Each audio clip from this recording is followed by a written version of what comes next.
नमस्कार, आप देख रहे हैं एवीएम टाइम्स। आज हमारे बीच मौजूद हैं संजीव दत्ता, जो चीफ वेलफेयर इंस्पेक्टर हैं। आइए बात करते हैं। सर, स्वागत है आपका एवीएम टाइम्स में। बहुत बहुत धन्यवाद रोहित जी। बिल्कुल सर, जैसे कि आप उत्तर रेलवे में आपकी कुछ जर्नी के बारे में आप जानना चाहेंगे सर? जी। मैं भारतीय रेलवे में उत्तर रेलवे प्रधान कार्यालय में चीफ वेलफेयर इंस्पेक्टर के पद पर कार्यरत हूँ। और जर्नी की अगर हम बात करें तो मैंने भारतीय रेलवे में वर्ष 1996 में नियुक्ति ली थी। भारतीय स्काउट्स एंड गाइड्स एक संस्था है जिसके द्वारा मुझे राष्ट्रपति पुरस्कार से सम्मानित किया गया था। तो मैं तब उस पुरस्कार को प्राप्त करने के उपरांत मैं उस रेलवे में भर्ती हुआ और उसके साथ साथ मेरी खेलों के साथ जर्नी रही और भारत गौरव खेल अवार्ड से भी मुझे सम्मानित किया गया। भारतीय रेलवे में ही रहते हुए मैंने स्वर्ण पदक जीता राष्ट्रीय प्रतियोगिताओं में और अखिल भारतीय रेलवे प्रतियोगिताओं में स्वर्ण पदक विजेता रहा। उसके साथ साथ मैंने भारतीय खेल प्राधिकरण से प्रशिक्षक का कोर्स किया और उसके साथ ही मैंने भारतीय मुक्केबाजी संघ की ओर से मैंने रेफरी जज का कोर्स पास किया।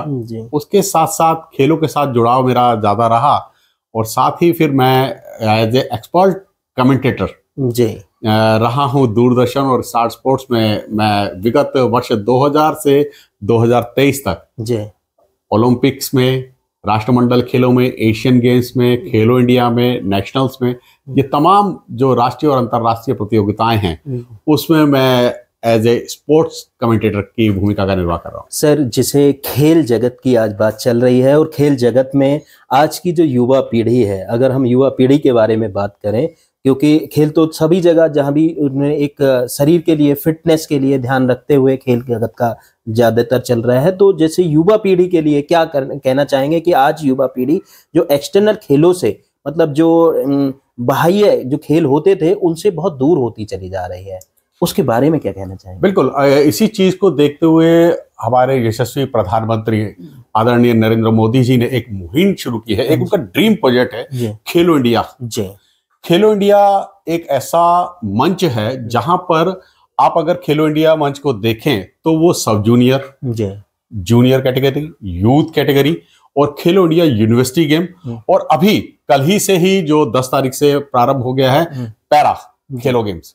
तो ये एक उनका ऐसा ड्रीम प्रोजेक्ट है जो कि बहुत ज्यादा बढ़ चढ़ कर आपको रिजल्ट्स दे रहा है। अगर आप अंतरराष्ट्रीय स्तर पर बात करें तो खेलो इंडिया से ही निकले हुए वो खिलाड़ी आपको ओलंपिक जैसे महाकुंभ में पदक दिला रहे हैं। किसी ने नहीं सोचा था कि अब की बार 100 पार एक माननीय प्रधानमंत्री और आदरणीय खेल मंत्री का नारा रहा था कि हम 100 से अधिक पदक जीतेंगे। ओलंपिक जैसे खेलों में भारत का प्रदर्शन बहुत बढ़ चढ़ कर रहा है, मगर पदकों की अगर हम बात करें तो आज तक भारतीय इतिहास में 100 पदक से अधिक भारत के नहीं आए हैं। तो ये एक कर पाना, ये उसी मुहिम का एक हिस्सा है।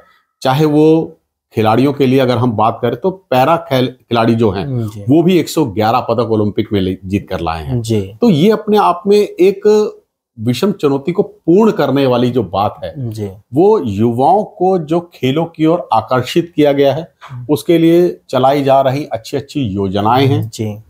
उन्हीं योजनाओं का परिणाम है जो आज परिपूर्ण हो रहा है। जो खेल जगत में जैसे योजनाएं चलाई जा रही हैं, जो लोग खेल रहे हैं, तो ये खेलना एक अपना जीविका को सेट करने का पर्पस है या फिर एक अपने फिटनेस को लेकर के पर्पस है या फिर एक जनता को संदेश देने का कोई पर्पस है? देखिए, इस और हमारी भारत सरकार ने बहुत अहम भूमिका निभाई है। मैं कहूँगा खेलों का ऐसा नहीं है कि पहले हमारे पदक नहीं आते थे, मगर पहले हमारे जो पदक आते थे वो उनकी संख्या इतनी नहीं होती थी। आज आपके पास पदक आ रहे हैं तो निसंदेह उसके पीछे एक बहुत बड़ी योजना है। योजनाबद्ध तरीके से जो एक कार्य किया जा रहा है उस कार्य का परिणाम है जो आज आपको उन पदकों की संख्या, खाली संख्या ही नहीं, पदकों के रंग में भी आपको अब मजा आएगा जी। अगर आप देखें एथलेटिक्स में आपके पास आज तक ओलंपिक जैसे खेल में पदक नहीं था। जी, आप सीधा स्वर्ण पदक लाते हैं जी। आप कुश्ती की बात करते हैं तो कुश्ती में आपके पास पदक आते हैं, चाहे वो बॉक्सिंग हो, रेसलिंग हो, वेट लिफ्टिंग हो, ऐसे तमाम खेल। और सबसे बड़ी चीज जो भारतीय खेलों में एक स्थान बना के रख रही है और नई योजनाओं के तहत मलखंब जैसा खेल जी या योगा जैसा खेल जी उसको प्राथमिकता दी गई है। यानी कि रूरल गेम्स जो हैं जी, जो हमारी भारतीय संस्कृति की पहचान थे, गांव देहात के जो खेल थे, उन खेलों को स्थान दिया गया है। तो मैं कहूंगा कि माननीय प्रधानमंत्री का एक बहुत बड़े एक पहल है जो बढ़ चढ़कर सामने आ रही है। योगा दिवस आज पूरे विश्व में मनाया जा रहा है जी जी। तो अपने आप में आप ये कह सकते हैं भारत जो कि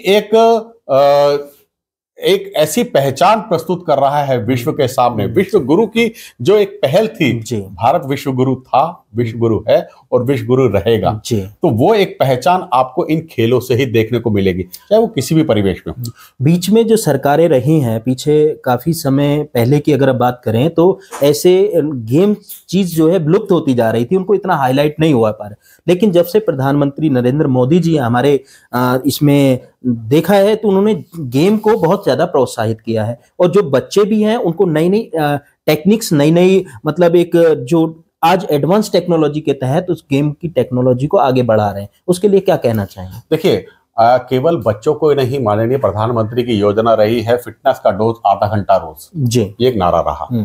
आप उस नारे में फिटनेस का डोज सभी उन वृद्ध लोगों के लिए भी था जी कि आप उसके साथ जुड़े। तो बच्चे, बूढ़े और जवान सब उसको आधा घंटा आपने श्रम करना है जी, आपने खेलों के लिए देना है। चाहे वो किसी भी परिवेश में हो सकता है, योगा के माध्यम से हो सकता है, मेडिटेशन के माध्यम से हो सकता है, आपको किसी खेल के साथ आपकी रुचि है तो उस खेल को खेलने से हो सकता है। तो जब आपका शरीर स्वस्थ रहेगा, आपका मन मस्तिष्क स्वस्थ रहेगा, तभी आप एक स्वस्थ विचार के साथ आप कार्य करेंगे। तो जो स्वस्थ विचार है वो खेलों के साथ ही संभव है। तो इसके साथ जोड़ना बहुत जरूरी है। अगर हम विश्व युद्ध की बात करें तो विश्व युद्ध के बाद सभी देशों ने डेवलपमेंट करने की कोशिश करी, अपने अपने राष्ट्र को उठाने की कोशिश करी। जर्मन एक ऐसा देश था जिसने सबसे ज्यादा कोशिश करी कि मैं खेलों को आगे बढ़ाऊं और उसने अपने वहां पर स्टेडियम्स बनाने शुरू करे। तो उसका कारण यही था कि उनके जो लोग हैं, उनकी जनता है, वो स्वस्थ रहे। अगर स्वस्थ रहेगी तो वो अपने आप में एक अलग पहचान बनाएगी। अगर आप जापान की अगर आप बात करें, जापान में खेलों को बहुत महत्व दिया जाता है, चाहे बड़े बूढ़े हों, बुजुर्ग हों, यहाँ जवान हो, तो वहां पर बहुत महत्व दिया जाता है। तो एटम बम के जैसे विनाशकाली कार्य के बाद भी, मतलब इतनी युद्ध के बाद भी वहां पर आप देखिए जापान एक पावर बैंक की तरह निकला है। उसका कारण क्या है जी?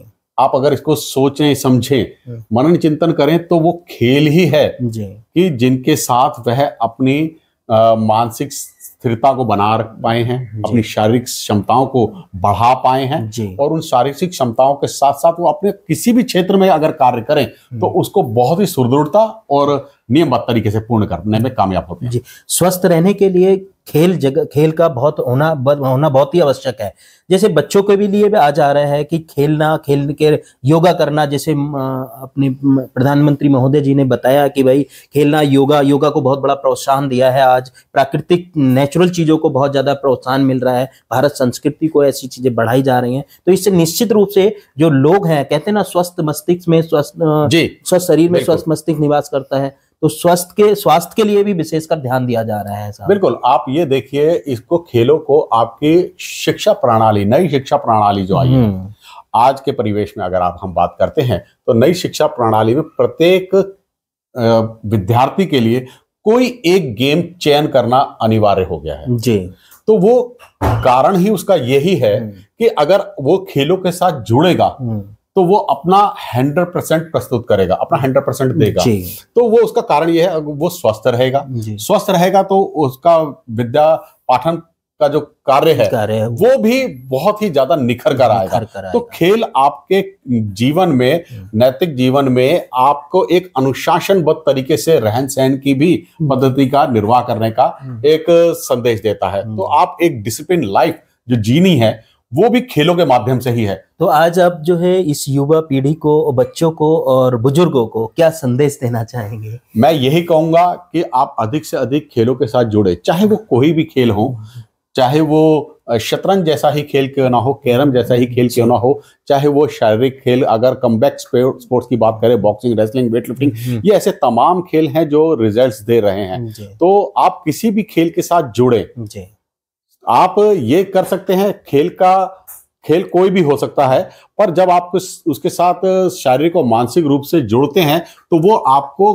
केवल और केवल विकास ही देगा। आपका अंतर्मन से विकास करेगा, आपका शारीरिक और मानसिक विकास होगा और आप एक अच्छे जीवन को व्यतीत कर सकते हैं। एक जीवन को भी और उसके साथ अच्छे राष्ट्र को भी आप जो है जी सकते हैं और जीवन का पूरा आनंद ले सकते हैं और बीमारियों से भी रहित हो सकते, बीमारियों से भी छुटकारा मिल। बिल्कुल, आपको देखिए, अगर आप स्वस्थ रहेंगे तो निसंदेह जी आप बीमारियों से दूर हैं, और जब आप बीमारियों से दूर हैं तो आप एक अच्छे स्वास्थ्य के साथ जब जी रहे हैं तो आप अपने हर एक कार्य क्षेत्र को अपना 100% प्रदान कर सकते हैं जो आप देना चाहते हैं, करना चाहते हैं। तो आपके उत्कृष्ट खेल कौशल से ही आपके उत्कृष्ट कार्य कौशल का निर्वाह होगा। धन्यवाद जी, बताइए। जी सर। रोहित जी, इसमें एक मैं लाइन जोड़ना चाहूंगा। जैसे पहले कहा जाता था, पढ़ोगे लिखोगे बनोगे नवाब, खेलोगे कूदोगे होगे खराब। पर आज के परिवेश की अगर आप बात करें, जिस हिसाब से खेलों का एक नया स्थान रहा है, तो वो पढ़ोगे लिखोगे बनोगे नवाब और खेलोगे कूदोगे तो होगे लाजवाब। अच्छा, जो पहले कहते थे कि पढ़ोगे लिखोगे ठीक है तो बनोगे खराब, ना खेलोगे कूदोगे बनोगे नवाब और पढ़ोगे लिखोगे होगे खराब, कुछ ऐसा पढ़ोगे लिखोगे बनोगे नवाब, खेलोगे कूदोगे होगे खराब। तो उस परिवेश को बदलते हुए मैं कुछ कहना चाहूंगा, वो ये है कि पढ़ोगे लिखोगे बनोगे नवाब, खेलोगे कूदोगे तो होगे लाजवाब। लाजवाब। धन्यवाद सर, धन्यवाद सर। जैसा कि आज खेल जगत में और खेल के लिए बच्चों को भी लिए खेलना, आउटडोर गेम एक्टिविटी का होना बहुत आवश्यक है। जैसे सर ने कहा, स्वस्थ शरीर में ही स्वस्थ मस्तिष्क का निवास होता है। धन्यवाद। आप देख रहे हैं ABM टाइम्स। मैं रोहित शर्मा, दिल्ली से। धन्यवाद।